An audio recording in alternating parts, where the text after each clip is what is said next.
Let's go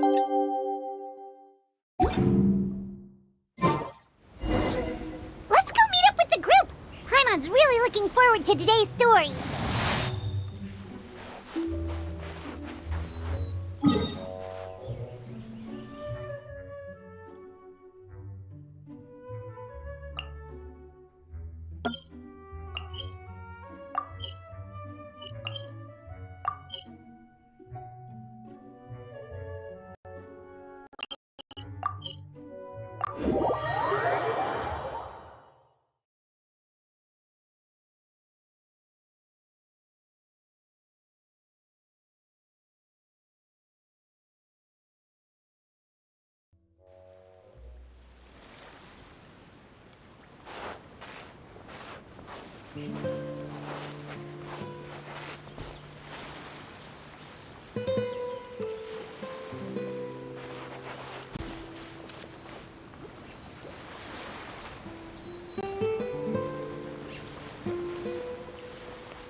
Looks like everyone's here. Now, before we begin, why don't we finish where we left off yesterday? There was an important decision to be made, yes? I'll pour everyone a cup of... Is that really the most important part, though, Clorinde? Paimon's more concerned about our current surroundings. Heavy walls, cold railings, dim lights. This is obviously supposed to be a prison. I admire the work put into the set. Still, it's obvious the scriptwriter has never paid a visit to the fortress of Meripede. So this set is going to be a part of the script? Unfortunately, that is something I can neither confirm nor deny. Anyone think Clorinde's smile is starting to look kinda scary? Well, whatever happens, we'll just have to push on. But first, we should really figure out what to do with this treasure. If we're worried about arousing suspicion because of our identity, why don't we give ourselves a different name, just like Clorinde's master did? Yeah, it might be better to keep a low profile. As long as we're helping people, it doesn't matter who we are or what we're called. Staring at me won't get you anywhere. Or did you want some more tea? Oh, Paimon's good. Thanks. Why aren't you saying anything, Navia? Wait, what's that next to you? Oh, this is the short sword Clorinde mentioned last night. I found it. Huh. I'm surprised you managed to track it down after all this time. Well, I made sure to take good care of it, considering the circumstances in which you gave it to me. Of course I had to keep it safe.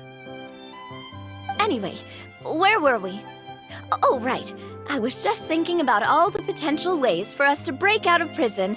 We could dig a tunnel, or try to bribe the guards. Wait, we haven't been thrown into prison yet, have we? Well, it's only a matter of time. It pays to be prepared. Just like how you should always have an umbrella on hand, even when it's sunny. Alright, Paimon's made up her mind. Let's just give the treasure away. Paimon may have wanted to keep it, but if it's going to land us in prison somehow, Paimon will be too upset to enjoy her snacks.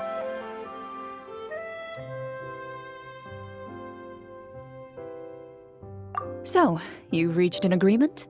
All right then, we can continue with the story.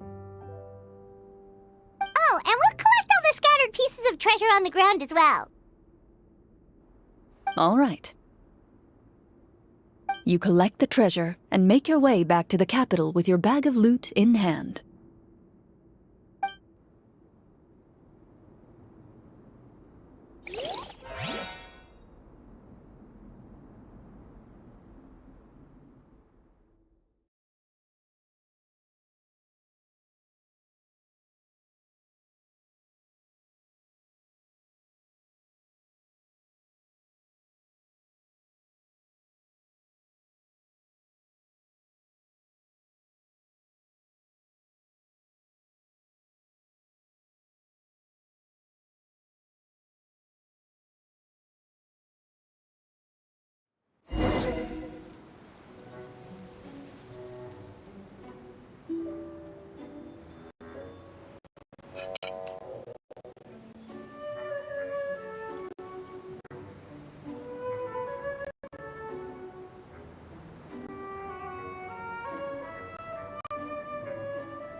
The city is still shrouded in a gloomy, oppressive atmosphere, but your spirits are surprisingly high. In places where sunlight struggles to reach, you generously share your wealth with the children, the elderly, and the poor in urgent need of help. Thank you, kind soul.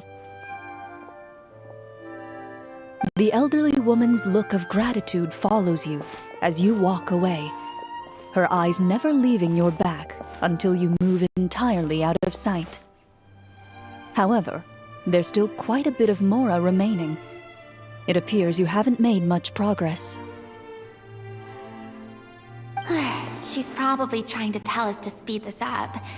We need to hurry up so we can address the sorcerer problem. Should we go find that man again at the square? He seemed like a pretty responsible guy. I'm sure he knows the people here far better than us. Oh, good idea!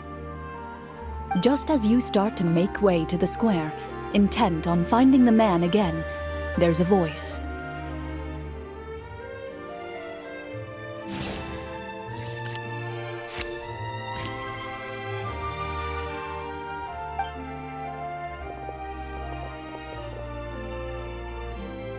Please wait, distinguished guests. Several strange guards suddenly call out to you. They run forward to meet you and proceed to politely pay their respects. Greetings, gentlemen. Are we being invited for afternoon tea? Surely you jest, my lady. That would not be our place. It is His Excellency the King who requests to meet with you. Please come with us.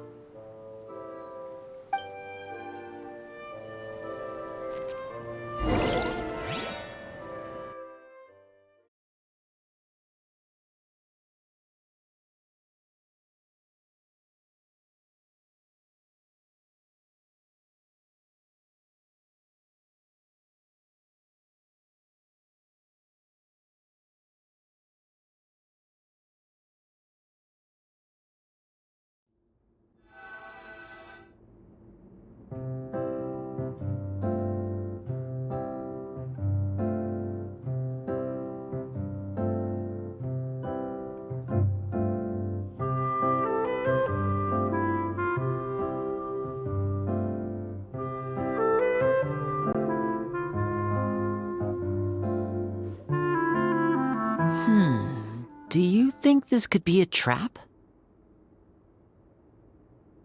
Well, we have to investigate the court at some point, right? Meeting the king himself would be a fantastic opportunity to do that. I say we go for it. If something happens, we'll just turn the whole place upside down. That sounds a little intense. After a quick discussion, you nod to the guards and agree to follow. They lead you all the way to the audience hall of the palace. Gilded tables line both sides of the hall. The space itself is adorned with all manner of expensive antiques, glass shelves, and silver candlesticks.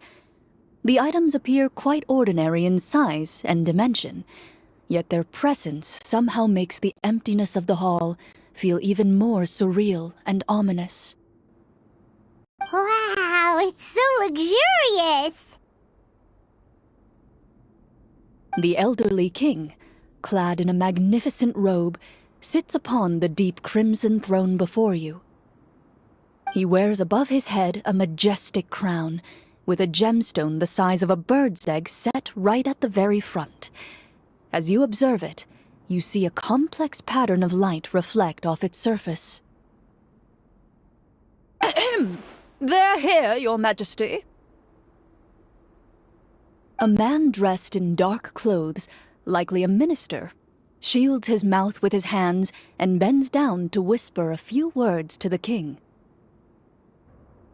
After a moment, he lowers his hands and stands back up. His gaze shifts to fixate on your group, but he does not move from his place at the king's side. The king does not appear entirely aware of his surroundings. The man by his side, though, we should keep a close eye on him. The king remains still and says nothing. The minister is the one who speaks. Esteemed guests, allow me to thank you for coming to our faraway kingdom. Unfortunately, His Majesty the King finds himself quite exhausted from work, so please allow me, his Prime Minister, to welcome you in his stead.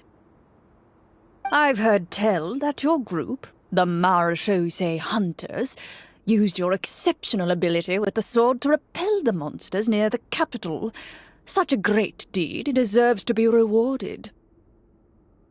However, seeing that I was not fortunate enough to observe such a feat with my own eyes, you'll forgive me for seeking to verify the truth by speaking to you myself. Well, we've got nothing to hide. You brought us here to talk, right? So we'll just explain what happened.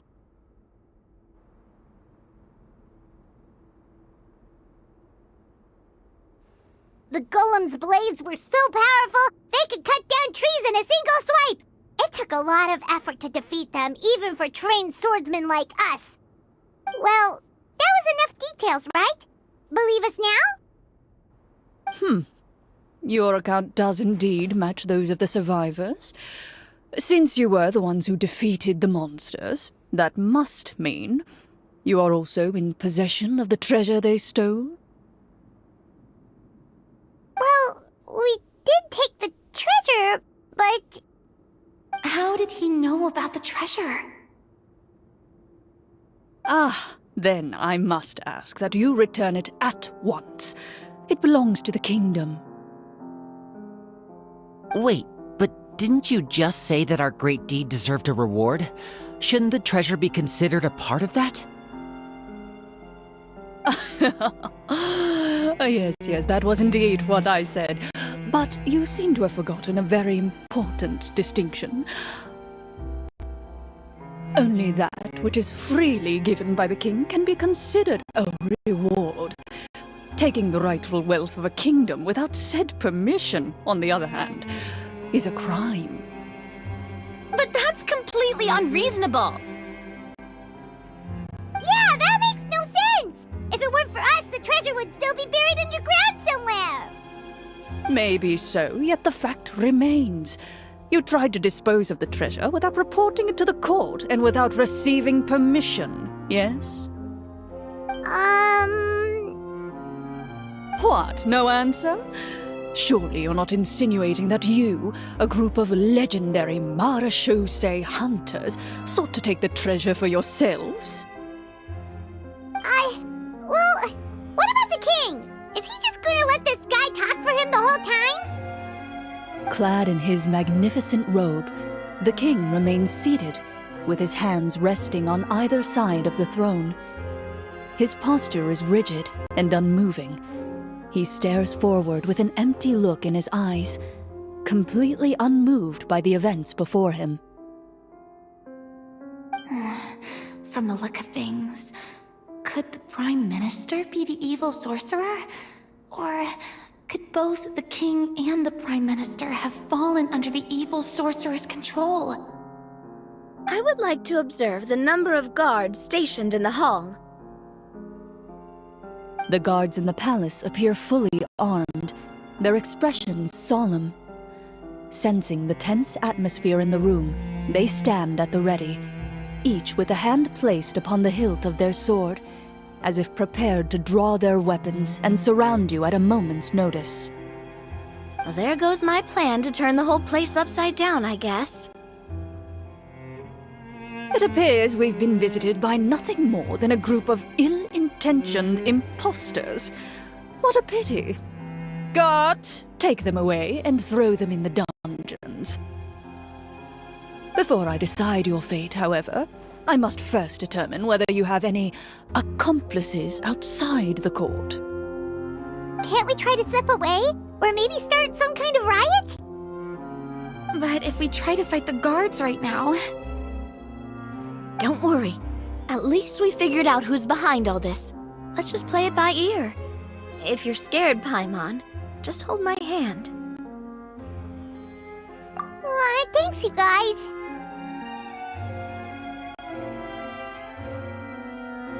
You allow yourself to be led away by guards surrounding you on both sides.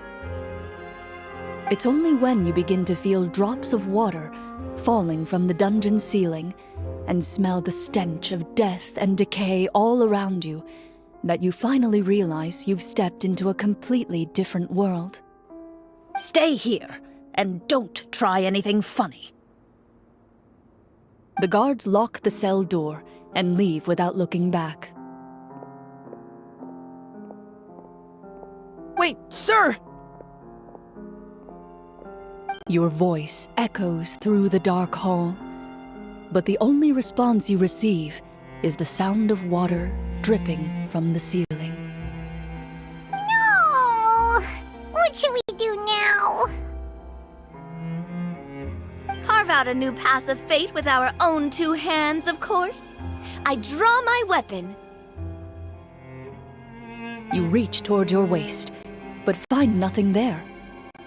You now recall that your weapons were confiscated before the guards locked you in the cell. The bag of treasure along with them. What about that knife I hid in my boot? When did you hide it in there? When I was thinking about digging a tunnel. Rejected. You failed to inform the GM of this course of action. Moreover, the guards would have conducted a thorough search before throwing you in prison. And the keys to the cell aren't anywhere to be seen? Correct. You don't even feel a lock hole on the cell door. Oh, well, there goes all our plans. Indeed. Huh? Why are you the one saying indeed? Because that statement holds true for me as well. This is where the script ends. What? But that's a terrible ending! Generally speaking, this should be the point where the scriptwriter gives the players some kind of hint, or gives the GM some kind of code for how to move forward. I mean, maybe they just really wanted us to be immersed in the feeling of being in prison?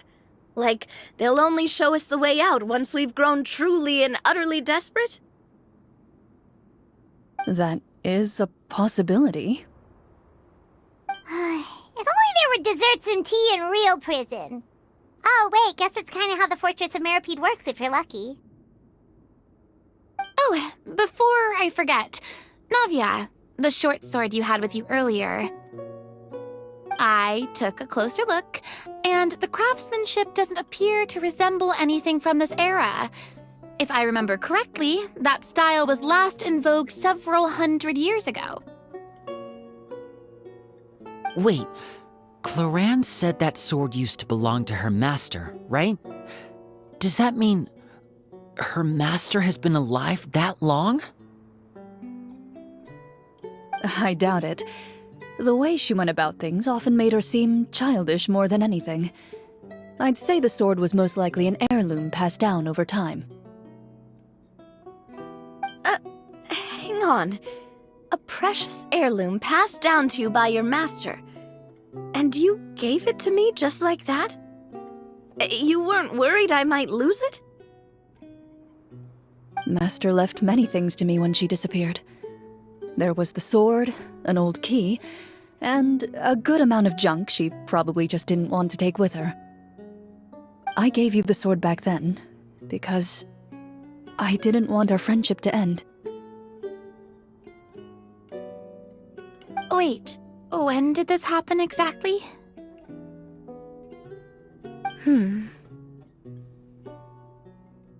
After the duel between Mr. Callis and myself.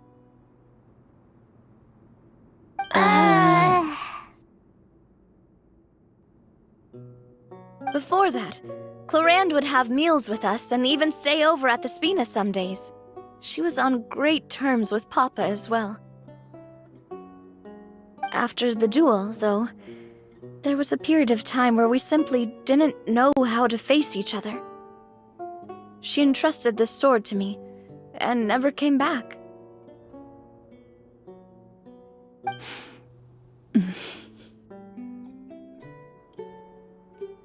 We were both sad, and conflicted, and totally overthinking everything as a result. Whenever I looked at this sword, I couldn't help but wonder.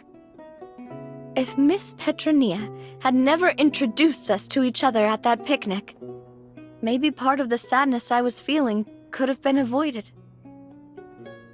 Back then, it felt like I hadn't just lost a father, but a close friend as well. No one can change the past. The most important thing is that you two found your way back to each other and can enjoy things like this together. Yep, you're right. I'm sorry, you two. I didn't mean to bring up any sad memories. Think nothing of it. No one here is at fault.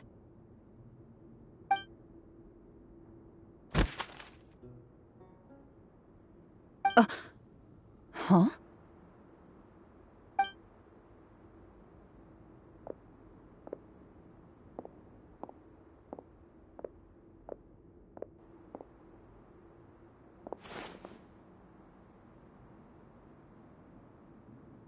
Oh, looks like the next part of our script is here.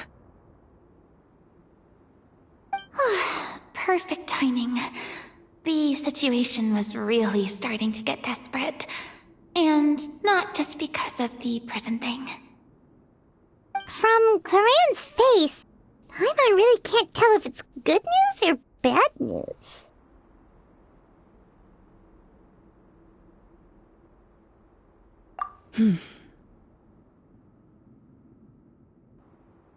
Water continues to drip from the ceiling. In this lightless dungeon, you lack a reliable way to tell how much time has passed. Eventually, you get used to the unpleasant odor of straw, mold, and rust, and find yourselves alternating between fits of drowsiness and despair. Suddenly, you hear footsteps outside the door. Heads up, everyone. Someone's coming. Gather close, everyone, and keep your voice down.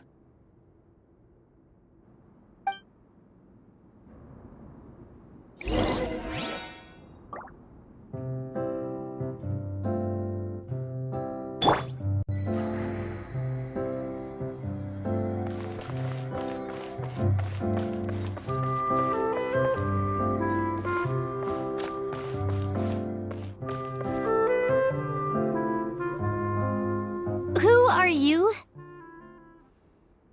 I work as a guard in these dungeons, but my true identity is the same as your own. I'm also a Marechaussee hunter. Huh? Shh. I've already sent away the other guards, but if we make too much noise... I understand, but how can we be sure we can trust you? The king has issued a formal decree. In light of the irrefutable proof of your crime, you're to be executed before tomorrow's sunrise. If you want to escape, it has to be now. Executed? We barely did anything! Monsters appearing at the same location as the treasure. Could this entire thing have been a trap? There will be time for speculation once we're out of here. As for my identity, I have no way to prove that to you just yet. Infiltrating the capital was difficult, and finding a chance to speak with you has taken a lot out of me. I could go on, but I think we can all agree that now is not the time for details. Have you seen our weapons anywhere, sir? Don't worry, I brought them with me. They're just behind the door. Still, these weapons alone won't be enough to defeat the true enemy behind the scenes. His faction is too powerful. The guards are all under his control, and he's even stationed a number of golems in various rooms throughout the palace. To defeat him, you must find a secret vault. It is said that within that vault, the Marechaussee hunters of the past left behind a treasure with the power to defeat the sorcerer. You're not coming with us? No, I'll remain in the dungeons to deal with the guards. I'll try my best to distract them so they don't go after you. As long as my identity is not revealed, I'll be able to aid you when the final battle comes. In that case, please stay safe. Thank you for your concern. I will do my utmost. As for the location of the vault, here, this map should lead you there.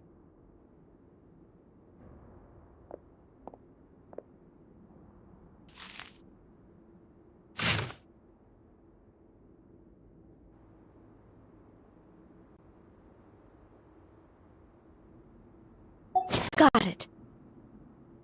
All right, once I open the door, remember to stick close and refrain from making any noise. I'll lead you out of here as quickly as possible. You now have the chance to restore the honor and legacy of the Marechaussee hunters. So please, get out there and reclaim what's ours. And be sure to exercise caution. With the help of the guard, you successfully escape the dungeons. Your sense of despair and anxiety both seem to fade as you continue your quest.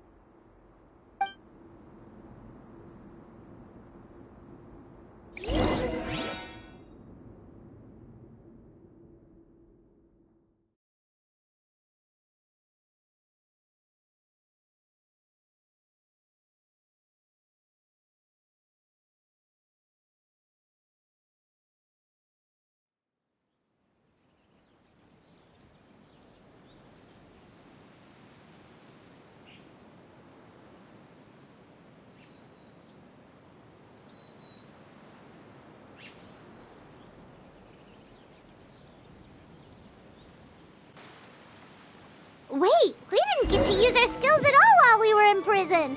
Who knows when we're gonna get the chance to use that cool summon spell? That is a pity, but we can only continue to move forward.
Stabilize!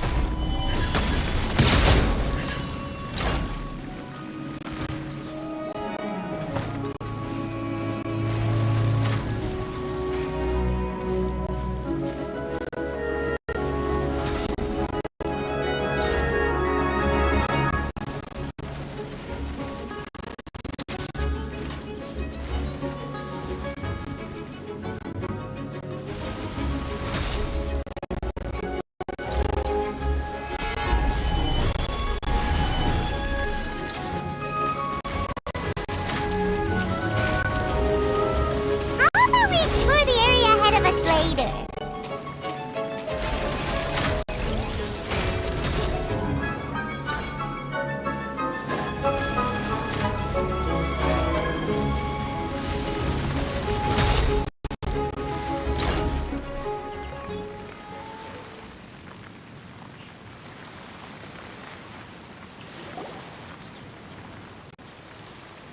This should be the place marked on the map. This bit of rock certainly looks suspicious. Well, I'd say an investigation's in order then. Plus, if all else fails, we can just blow it up.